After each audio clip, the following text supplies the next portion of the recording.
இந்த வீடியோ பார்த்துட்டு இருக்க எல்லோருக்கும் என்னுடைய வணக்கம். ஃபியூச்சர் லைஃப் சேனல்ல வேகன்சி வீடியோ பார்க்கறதுக்கு முன்னாடி ப்ளீஸ் சப்ஸ்கிரைப் பண்ணிட்டு பாருங்க.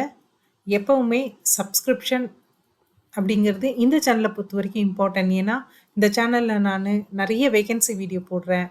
அதுக்கு அப்ளிகேஷன் ஸ்டார்ட் டேட் இருக்கு, அப்ளிகேஷன் எண்ட் டேட் இருக்கு.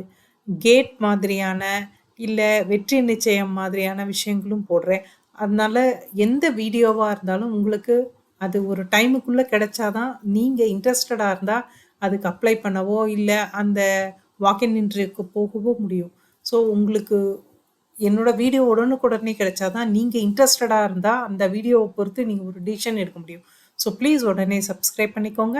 அதே மாதிரி உங்களுக்கு தெரிஞ்சு யாராவது படிச்சுட்டு இருக்காங்க, இப்போ ஃபைனல் இயர் படிக்கிறாங்க, இல்ல வேற வேலை தேடிட்டு இருக்காங்க, இல்ல ஏதாவது ஸ்கில் டெவலப்மெண்ட்டுக்காக பார்த்துட்டு இருக்காங்க. எந்த மாதிரியான ஆளுங்களா இருந்தாலும் சரி, அவங்களுக்கும் இந்த சேனல் லிங்க்க குடுங்க. அவங்களையும் சப்ஸ்கிரைப் பண்ண சொல்லுங்க. அது அவங்களோட பிரைட் ஃபியூச்சருக்கு ஒரு நல்ல ஸ்டார்ட்டிங் பாயிண்ட்டா தான் இருக்கும். இன்னைக்கு நம்ம பார்க்க போறது கிராஜுவேட் ஆப்டிடியூட் டெஸ்ட் இன் இன்ஜினியரிங் 2026. அதாவது சுருக்கமா நம்ம கேட் அப்படின்னு சொல்லுவோம். இந்த கேட் எக்ஸாம் வந்து யுஜி பண்ணிட்டு இருக்கிற ஒரு ஸ்டூடெண்ட் வந்து ஃபைனல் இயர்ல இருக்கிற ஒரு ஸ்டூடெண்ட் வந்து பிஜி பண்ணணும்.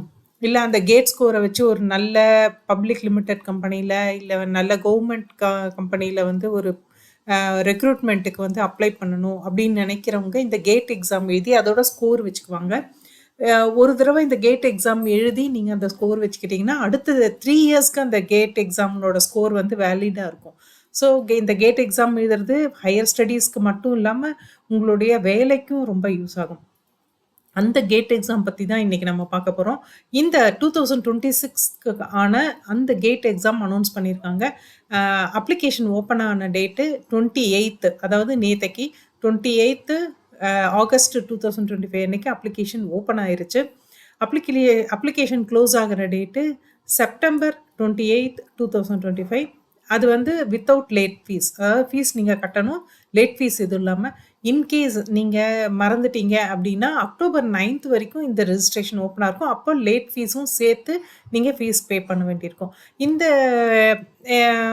இது வந்து ஒரு பிரஸ்டீஜியஸ் எக்ஸாம். ஆக்சுவலா வந்து இந்த ஆப்டிட்யூட் டெஸ்ட் அப்படின்றது நேஷனல் லெவல்ல எழுதுற ஒரு பிரஸ்டீஜியஸ் எக்ஸாம். ஸோ இந்த எக்ஸாம் வந்துட்டு ஒரு ஒரு அண்டர் கிராஜுவேட் ஸ்டூடெண்ட் வந்து அவங்களுடைய அந்த அண்டர் கிராஜுவேட் லெவல்ல அவங்க எந்த அளவுக்கு வெல் வெர்ஸ்டா இருக்காங்க, எந்த அளவுக்கு பிரைட்டா இருக்காங்க, அந்த மாதிரி நெறைய விஷயங்கள கால்குலேட் பண்றதுக்காக நடத்தப்படுற ஒரு எக்ஸாம். இது engineering, technology, science, commerce, arts, architecture, humanities எல்லா சப்ஜெக்ட்டுக்கும் சேர்த்து தான் இது நடத்துறாங்க.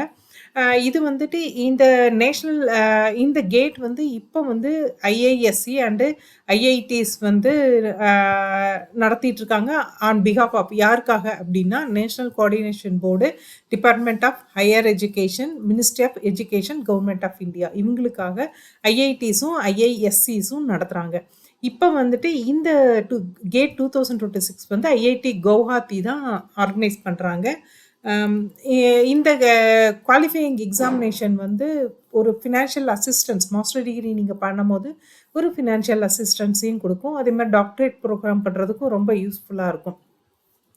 கேட் ஸ்கோர் வந்து காலேஜஸ்ல admission, post graduate administration and ஸ்காலர்ஷிப்க்கு மாத்திரம் இல்லாம, பப்ளிக் செக்டார் அண்டர்டேக்கிங் இல்ல கவர்மெண்ட் ஆஃப் இந்தியால இருக்கிற நெறைய ஜாப்க்கு வந்து ரெக்ரூட்மெண்ட்டுக்கு இந்த ஸ்கோர் வந்து எடுத்துக்கிறாங்க. ஸோ நீங்க நல்ல ஒரு லெவல்ல ஒரு ரெக்ரூட்மெண்ட் போகணும்னு நெனைச்சாலோ, இல்ல ஹையர் எஜுகேஷன் போகணும்னு நெனைச்சாலோ, கண்டிப்பா இந்த கேட் எக்ஸாமினேஷன் அப்ளிகேஷன் போட்டு அப்பியர் ஆகுங்க. அதுல வர ஸ்கோர வச்சு உங்களோட ஃபியூச்சர் வந்து நல்லா டிசைட் ஆகும். அதே மாரி மொத்தம் 30 type of combination of papers வந்து இந்த கேட் எக்ஸாம்ல இருக்கு. ஒருத்தரும் 2 டெஸ்ட் பேப்பர்ஸ் வந்து நீங்க அப்பியர் ஆகணும். ஆம் ஏற்கனவே நான் சொல்லிட்டேன் 3 இயர்ஸ்க்கு வந்து இந்த ஸ்கோர் வந்து வேலிடா இருக்கும். ஸோ இம்பார்ட்டன்ட் டேட்ஸ் பத்தி பார்த்துருவோம். February 7th, February 8th, February 14th and February 15th of 2026. So இந்த 4 டேட்ல உங்களுக்கு வந்து எக்ஸாம்ஸ் நடக்க போது. மார்னிங் செஷன் ஒண்ணு, ஆஃப்டர்நூன் செஷன் ஒண்ணு. மார்னிங் செஷன் எந்த டேட்டா இருந்தாலும் morning session 9:30 to 12:30. Afternoon session 2:30 to 5:30. So இப்படி தான் உங்களோட எக்ஸாம்ஸ் இருக்க போகுது. இம்பார்ட்டன்ட் டேட்ஸ் வந்து 7th February 2026, 8th February 2026, 14th February 2026, 15th February 2026. So என்னென்ன எக்ஸாமினேஷன் சென்டர்ஸ் இருக்குது அப்படின்னு பார்த்துருவோம். ஃபஸ்ட்டு தமிழ்நாடு, கேரளா, அதாவது சதர்ன் ரீஜன் அப்படின்ற இந்த தமிழ்நாடு, கேரளா, பாண்டிச்சேரி, தெலுங்கானா, ஆந்திர பிரதேஷ் பற்றி பார்த்துருவோம். ஐஐடி மெட்ராஸ் வந்து இதை நடத்துகிறாங்க. இமெயில் ஐடி கொடுத்துருக்கேன், gate@iitm.ac.in. ஃபோன் நம்பர் இருக்குது. ஸோ இந்த எக்ஸாம் எந்த இடத்துல ஆந்திர பிரதேஷை பொறுத்த வரைக்கும் பாப்டாலா, சித்தூர், குண்டூர், கடப்பா, நண்டியாலா, நெல்லூர், ஆங்கூல், திருப்பதியில் நடக்குது. கேரளாவை பொறுத்த வரைக்கும் ஆலப்புழா, அழுவா, எர்ணாகுளம் இந்த மாதிரி இடத்துலையும், பாண்டிச்சேரியில் பாண்டிச்சேரி மாத்திரம், தமிழ்நாட்டில் சென்னை, கோயம்புத்தூர், கடலூர், திண்டுக்கல், ஈரோடு, கன்னியாகுமரி, நாகர்கோவில், காரைக்குடி, கிருஷ்ணகிரி, மதுரை, நாமக்கல், ஊட்டி, பொள்ளாச்சி, ராமநாதபுரம், சேலம், தஞ்சாவூர், தேனி, தூத்துக்குடி, திருச்சிராப்பள்ளி, திருநெல்வேலி, வெள்ளூர், விருதுநகர். ஸோ இந்த மாதிரி ஏரியாவில் நடக்குது. தெலுங்கானாலையும் வந்து உங்களுக்கு நிறைய இடத்துல நடக்குது. ஸோ இது வந்து சதர்ன் ரீஜன். ஒவ்வொரு ரீஜனுக்கும் அவங்க ஒவ்வொரு ரீஜனில் இருக்கிற ஒவ்வொரு ஸ்டேட்டுக்கும் தனித்தனியாக அவங்க வந்து எக்ஸாமினேஷன் சென்டர்ஸ் வந்து கொடுத்துருக்காங்க. ஸோ சதர்ன் ரீஜனில் இந்த 5 ஸ்டேட் வரும்: ஆந்திர பிரதேஷ், கேரளா, பாண்டிச்சேரி, தமிழ்நாடு, தெலுங்கானா. அடுத்து இதில் பார்த்தீங்கன்னா அந்தமான் நிக்கோபார் ஐலாண்ட், ஆந்திர பிரதேஷ், கர்நாடகா, கேரளா, தெலுங்கானா வருது. இது வந்து அடுத்தது வந்து ஐஐடி பாம்பேக்கு கீழே வந்து உங்களுக்கு கோவா, குஜராத், மகாராஷ்டிரா வருது. ஸோ இந்த மாதிரி சென்டர்ஸ் எல்லாமே யார் யார் எந்த இடத்துல நீங்கள் இருந்தாலும் சரி, இந்த சென்டர்ஸ் வந்து உங்களுக்கு ஆப்டாக இருக்கிற அந்த சென்டர்ஸ் வந்து நீங்கள் செலக்ட் பண்ணிக்கலாம். ஐஐடி டெல்லிக்கு கீழே என்னென்ன இருக்குது அப்படின்றது கொடுத்துருக்காங்க. ஹரியானா, ஜம்மு அண்ட் காஷ்மீர், லடாக், மத்திய பிரதேஷ், நியூ டெல்லி, ராஜஸ்தான், உத்தரப்பிரதேஷ். ஐஐடி கான்பூருக்கு கீழே மத்திய பிரதேஷும் உத்தரப்பிரதேஷும் கொண்டு வந்திருக்காங்க. அடுத்தது IIT Guwahati, Arunachal Pradesh, Assam, Bihar, Jharkhand, Manipur, Meghalaya, Mizoram, Nagaland, Sikkim, Tripura, west Bengal. So இதெல்லாம் ஐஐடி கவுஹாத்திக்கு கீழே வருது. ஐஐடி கோரக்பூர், இதில் வந்து ஆந்திர பிரதேஷ், சத்தீஸ்கர், ஜார்க்கண்ட், ஒடிசா, வெஸ்ட் பெங்கால். ரூர்க்கி, ஐஐடி ரூர்க்கியில் ஹரியானா, ஹிமாச்சல் பிரதேஷ், பஞ்சாப், உத்தரகாண்ட், உத்தரப்பிரதேஷ் வந்திருக்கு. ஸோ இதெல்லாம் வந்துட்டு அவங்க என்ன மாதிரி பிரிச்சிருக்காங்க அப்படின்றத என்னால் அண்டர்ஸ்டாண்ட் பண்ணிக்க முடியல. ஆக்சுவலாக வந்து ஒரு ஒரு ரீஜனாக ஐஐடி மெட்ராஸ் அப்படின்னா அதுக்கு கீழே என்னென்ன ஊர் அப்படின்றத கொடுத்துருக்காங்க. நான் அப்படி தான் புரிஞ்சுக்கிறேன் இது. இந்த எக்ஸாமினேஷன் சென்டர்ஸ் எல்லாமே டென்டேட்டிவ். ஒருவேளை மாற்றுறது அப்படின்னா மாற்றுவாங்க. அது அவங்க வெப்சைட்டில் அப்டேட் பண்ணிடுவாங்க. ஒரு ஒரு கேண்டிடேட்டும் இதுக்கு அப்ளை பண்ணும்போது 3 சென்டர் வந்து நீங்கள் செலக்ட் பண்ணணும். உங்களை வந்து ஒரு சென்டரில் அலாட் பண்ண முடியல அப்படின்னா நீங்கள் செலக்ட் பண்ணியிருக்கிற செகண்ட் சென்டர்லேயோ இல்லை தேர்டு சாய்ஸ்லேயோ உங்களை அலாட் பண்ணுவாங்க. ஸோ 3 சாய்ஸ் வந்து நீங்கள் வந்து செலக்ட் பண்ண வேண்டியிருக்கும். ஜோன் வந்து சேம் ஜோன்லேயே நீங்கள் செலக்ட் பண்ணிக்கலாம். இன்கேஸ் வந்து நீங்கள் தமிழ்நாடு ஸ்டூடெண்ட் இல்லை கேரளா ஸ்டூடெண்ட் அப்படின்னா கேரளாக்குள்ளே நிறைய சென்டர்ஸ் இருக்குது, தமிழ்நாட்டில் நிறைய சென்டர்ஸ் இருக்குது. ஸோ உங்களுக்கு ஆப்டான அந்த 3 சென்டர் வந்து நீங்கள் செலக்ட் பண்ணிக்கலாம். அதே மாதிரி வந்துட்டு இன்டர்நேஷ்னல் லெவலில் இது போயிட்டு இருந்தது. ஆனால் இப்போ வந்து அதை நிறுத்தியிருக்காங்க.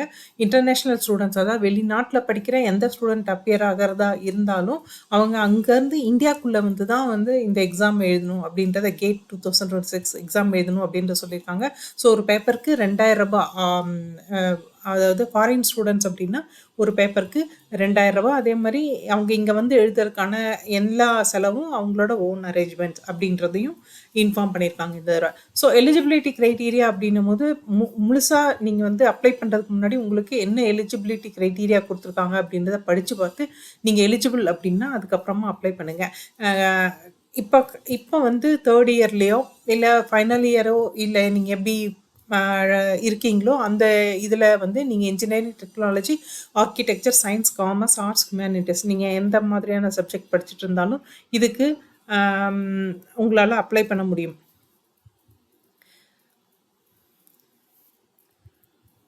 அதே மாதிரி கேண்டிடேட்ஸ் வந்து ஒரு வேளை நீங்கள் அதர் கண்ட்ரிஸ், இந்தியா தவிர வேறு எங்கேயாவது படிச்சுட்ருக்கீங்க அப்படின்னா நீங்கள் வந்து ஒரு கம்ப்ளீட்டட் பேச்சுலர் டிகிரி வச்சுருக்கணும். அதுக்கப்புறம் தான் இந்த கேட் எக்ஸாம் வந்து இந்தியாவில் வந்து எழுத முடியும். இதை தவிர அப்படின்னா வந்துட்டு இப்போ வந்து இந்தியாவை பொறுத்த வரைக்கும் இப்போ வந்து நீங்கள் ஹையர் படிச்சுட்ருக்கீங்க, யூஜி படிச்சுட்ருக்கீங்க. ஸோ நீங்கள் மேலே படிக்க போகிறீங்க அப்படின்னா அவங்க வந்து தாராளமாக இந்த கேட்டுக்கு வந்து அப்ளை பண்ணலாம். கேண்டிடேட்ஸ் வந்து BSc, BA, BCom degree 3 years program அது பிஎஸ்சி, பிஏ அப்படின்றது. அவங்க வந்து மாஸ்டர் ப்ரோக்ராம் வந்து ஐஐடிஎஸ்லயோ, ஐஐஎஸ்சிலயோ படிக்கணும்னு நினைக்கிறவங்களும் இந்த கேட் எக்ஸாமுக்கு வந்து போட முடியும். ஸோ டிகிரி ப்ரோக்ராம் என்ன? அவங்களோட குவாலிஃபையிங் டிகிரி வந்து என்ன? அதே மாரி எந்த வருஷம் இப்ப படிச்சுட்டு இருந்தா அவங்க வந்து இந்த கேட் எக்ஸாம் அப்பியர் ஆகலாம் அப்படின்றதையும் ஒரு லிஸ்ட்டா குடுத்துருக்காங்க. மேபி வந்து இப்ப பிஆர்க் படிச்சுட்டு இருக்காங்க அப்படின்னா, bachelor degree of architecture 5 years course, naval architecture 4 year course, அதே மாரி பிளானிங் அது 4 இயர்ஸ் கோர்ஸு. ஸோ இந்த கோர்ஸ் படிக்கிறவங்க கரண்ட்லி 3 இயர் இருந்தாலோ, இல்ல ஆல்ரெடி கம்ப்ளீட் ஆனாலோ, அவங்க இந்த கேட் எக்ஸாம்க்கு அப்ளை பண்ணலாம். அதே மாரி இப்போ நீங்க பார்த்தீங்கன்னா, எம்பிபிஎஸ், பிடிஎஸ், பிவிஎஸ்சி இது படிச்சுட்டு இருக்கவங்க ப்ரொஃபஷனல் மெடிக்கல் டிகிரி ப்ரோக்ராம் படிக்கணும். படிச்சுட்டு எம்பிபிஎஸ், பிடிஎஸ், பிவிஎஸ்சி படிச்சுட்டு இருந்தா 5த், 6த் ஆர் 7த் செமஸ்டர்ல இருக்கவங்க, இல்லன்னா ஆல்ரெடி கம்ப்ளீட் ஆனவங்க இந்த கேட்டுக்கு வந்து உங்களால அப்ளை பண்ண முடியும். அதே மாரி எம்எஸ்சி, எம்ஏ, எம்சிஏ ஆர் அதுக்கு ஈக்குவலன்ட்டா நீங்க படிச்சுட்டு இருக்கீங்க. Arts, science, mathematics, statistics, computer application படிச்சுட்டு இருக்கீங்கன்னா, currently first year are already complete ஆனவங்க இதுக்கு அப்ளை பண்ண முடியும். ஸோ பிஇ, பிடெக், பிஃபார்ம் அப்படின்னா, அவங்க வந்துட்டு இன்ஜினியரிங் டெக்னாலஜின்னா, ஓ அவங்க வந்து 10த், 12த் படிச்சுட்டு 3 இயர்ஸ் முடிச்சப்புறம் வந்து அதாவது 3 இயர் ஆனாலும் ஆல்ரெடி கம்ப்ளீட்டட் டிகிரியா இருக்கவங்க இதுக்கு அப்ளை பண்ண முடியும். ஸோ இந்த மாதிரி ஒவ்வொரு டிகிரி ப்ரோக்ராமுக்கும் அவங்க எந்த இயர்ல படிச்சுட்டு இருக்கலாம், அது எந்த மாதிரியான டிகிரி அப்படின்றதுக்கும் கம்ப்ளீட் லிஸ்ட் குடுத்துருக்காங்க. இந்த லிஸ்ட் எல்லாமே நான் குடுத்துருக்கிற வெப்சைட்ல போய் பார்த்தா உங்களுக்கு கண்டிப்பா கிடைக்கும். இதை தவிர பிஎஸ்சி ஹார்ட்டிகல்ச்சர், அக்ரிகல்ச்சர், ஃபாரஸ்ட்ரி படிக்கிறவங்க, அதே மாதிரி வந்துட்டு எம்எஸ்சி, எம்எஸ் படிக்கிறவங்க, பிஎஸ்சி, பிஏ, பிகாம் படிக்கிறவங்க எல்லாருக்குமே அவங்கவுங்க எந்த இயரில் இருந்தால் அவங்க இல்லை கம்ப்ளீட் பண்ணியிருந்தா அவங்க வந்து அப்ளை பண்ணலாம் அப்படிங்கிறத ஒரு லிஸ்ட்டாகவே அவங்க கொடுத்துருக்காங்க. ஸோ ரெக்கார்ட் டாக்குமெண்ட்ஸ் அப்படின்னும் போது நேம் வந்து எக்ஸாக்டாக உங்களுடைய ஃபோட்டோ ஐடி ஏதோ ஒன்று கொடுப்பீங்க இல்லையா, அது வந்து டிரைவிங் லைசன்ஸாக இருக்கலாம், இல்லை வந்து பேன் கார்டாக இருக்கலாம், இல்லை ஆதார் கார்டாக இருக்கலாம். அந்த ஃபோட்டோ ஐடிக்கும் நீங்கள் என்டர் பண்ணுற நேமுக்கும் எந்த விதமான டிஃப்ரென்ஸும் இருக்கக்கூடாது, கரெக்டாக பார்த்து டைப் பண்ணணும்னு சொல்லியிருக்காங்க. அதே மாதிரி எந்த ஒரு நேமுக்கு முன்னாடி மிஸ்டரோ, ஸ்ரீயோ, டாக்டரோ, மிஸ்ஸஸோ, கேப்டனோ, மேஜரோ எதுவுமே போட்டுறாதீங்க. வெறுமனே உங்களுக்கு ஃபோட்டோ ஐடியில் என்ன இருக்கோ அது மாத்திரம் போட்டால் போதுன்றாங்க. டேட் ஆஃப் பர்த்துக்கு நீங்கள் என்ன ப்ரூஃப் கொடுக்குறீங்களோ ஆஸ் இட் இஸ் அதே மாதிரி இருக்கணும். Date of birth, personal mobile number இருக்கணும், அதே மாதிரி இமெயில் ஐடி இருக்கணும். மொபைல் நம்பர் வந்து அதே மாதிரி பேரண்ட் ஆர் கார்டியன் இதுலேயும் இருக்கலாம்.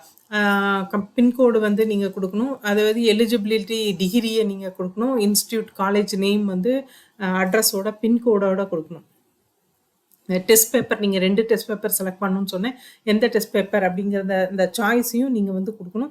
அது மாதிரி எக்ஸாமினேஷன் சென்டர்ஸ் வந்து நீங்கள் செலக்ட் பண்ணும்போது உங்கள் ஒரே ஜோன், நீங்கள் எந்த ஜோனில் ஃபஸ்ட்டு செலக்ட் பண்ணுறீங்களோ அதே ஜோனில் இருக்கணும்.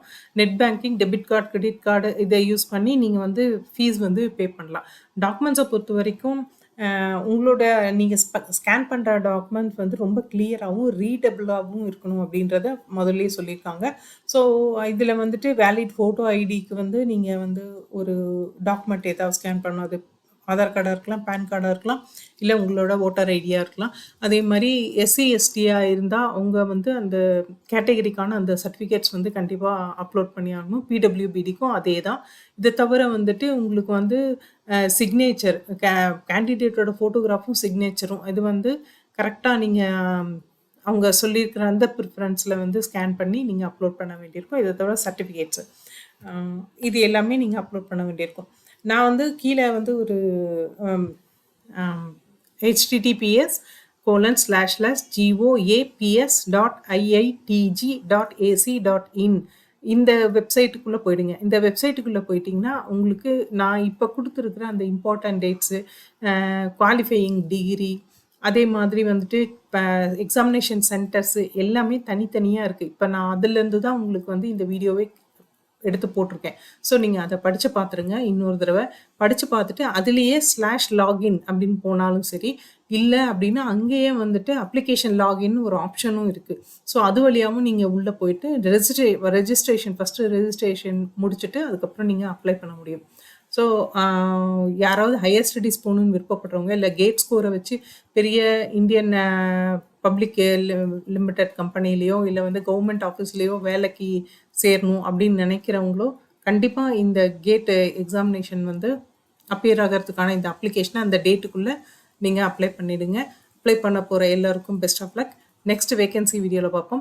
அடுத்தது வந்து நான் ஒரு வேகன்சி வீடியோ போடுறேன். அது வந்து இந்தியன் ஏர்போர்ட்டில் எக்ஸிக்யூட்டிவ் கேடரில் கேட்டிருக்குது. அதுக்கு அவங்க முக்கியமாக கேட் ஸ்கோரை வச்சு தான் செலக்ட் பண்ண போகிறாங்க. ஸோ அந்த வீடியோ பார்த்தீங்கன்னா உங்களுக்கு நாளைக்கே வந்துடும். ஸோ நாளைக்கு வரும்போது அந்த வீடியோ பார்க்கும்போது தெரியும் இந்த கேட் ஸ்கோர் வந்து எவ்வளோ அவசியம் அப்படின்னு சொல்லிட்டு. ஸோ யாராவது இந்த ஃபைனல் இயர் படிச்சிருக்கோங்களோ இல்லை படித்து முடிச்சுட்ருக்கோங்களோ யாராவது இருந்தாலும் கேட் வந்து எக்ஸாம் எழுதுங்க. அது என்னோட ஒரு அட்வைஸ் அது. Thank you very much. Next vacancy வீடியோவில் பார்ப்போம்.